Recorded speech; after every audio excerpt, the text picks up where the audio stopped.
1975. The Vietnam War had just come to an end. Reggae music was spreading far beyond the shores of Jamaica, and one rising artist was unknowingly becoming part of a mystery that would last for decades. Organized crime families remained the subject of whispered conversations, while one of America's most powerful labor leaders, Jimmy Hoffa, vanished. Born in New York City, 1953, Troche Divino seemed destined for music long before anyone knew his name. Family members recalled that even as a child, he could hear a melody once and play it back from memory. By the time he reached the 7th grade, Divino had already filled an entire notebook with handwritten lyrics, melodies, and complete songs. The only thing he didn't have was recording equipment.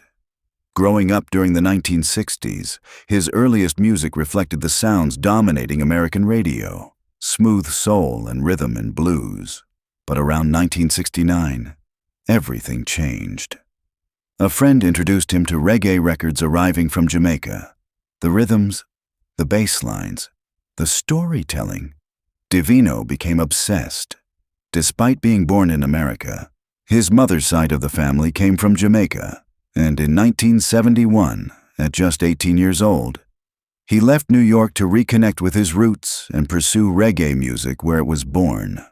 At first, he played tiny clubs and neighborhood venues. Money was scarce. Some nights the audience barely filled a few tables, but locals remembered something unique about Divino. They said he always stayed after performances to talk with fans. He bought meals for struggling musicians. If someone couldn't afford a ticket, he'd let them in anyway. By 1973, Divino had become one of Jamaica's fastest rising reggae stars. His tours stretched beyond the island into Haiti, Cuba, and eventually back into the United States, where his concerts attracted enormous crowds, not just music lovers, but politicians, businessmen, and, according to several accounts, members of organized crime. Before returning to Jamaica after one American tour, Divino reportedly formed several powerful connections. Most people thought nothing of it, until 1975. One of America's most famous disappearances had shocked the country. Labor leader Jimmy Hoffa vanished without a trace. No body, no arrest, no answers. Weeks after the disappearance, Divino returned to the United States for another series of performances. Following one sold-out concert, he reportedly received an invitation few people would dare refuse. A private celebration hosted by a powerful, organized crime family. Guests later claimed it looked like any other lavish gathering. Music, food, drinks, conversation. Divino even performed several songs for those in attendance. Nothing appeared unusual. The following morning he boarded a flight back to Jamaica. But according to those closest to him, he wasn't the same man. Friends described him as quieter.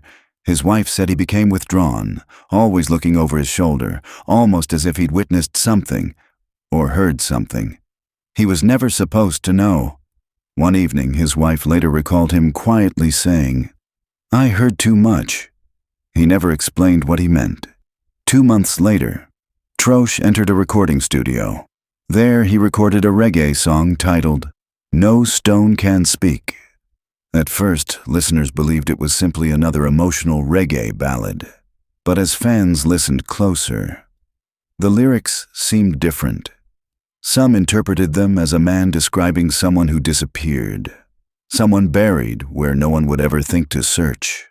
Others believed the song was filled with coded warnings, hints, clues, secrets hidden beneath poetic verses. After releasing the song, Divino suddenly started receiving strange phone calls at night. Sometimes no one spoke, only silence. Other nights, heavy breathing. According to family friends, one caller finally broke the silence. "You shouldn't have recorded that song." Divino became consumed by fear. Curtains stayed closed, doors remained locked.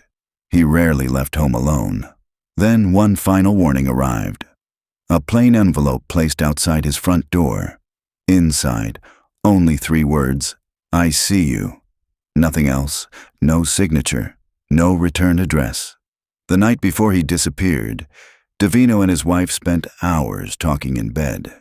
She later claimed it was the first time in months he finally opened up. He allegedly told her exactly what happened that night inside the private party. But whatever he revealed, she never shared publicly. The two eventually fell asleep. When she woke the next morning, Divino was gone. His passport remained inside the house. His wallet, his identification, his car keys. Even money had been left behind. There was two unusual details investigators noted. A downstairs window had been carefully opened from the inside. Also, tire marks in the dirt. None of the vehicles were moved, which means Divino had a mysterious ride waiting for him outside. There were no signs of violence, no struggle, no fingerprints, no ransom demand, nothing. Over the decades, two theories have survived. The first, members of organized crime learned what Divino knew and quietly removed him before he could speak. The second, Divino struck a deal, one that required him to surrender his identity forever in exchange for protecting those he loved, adding even more mystery.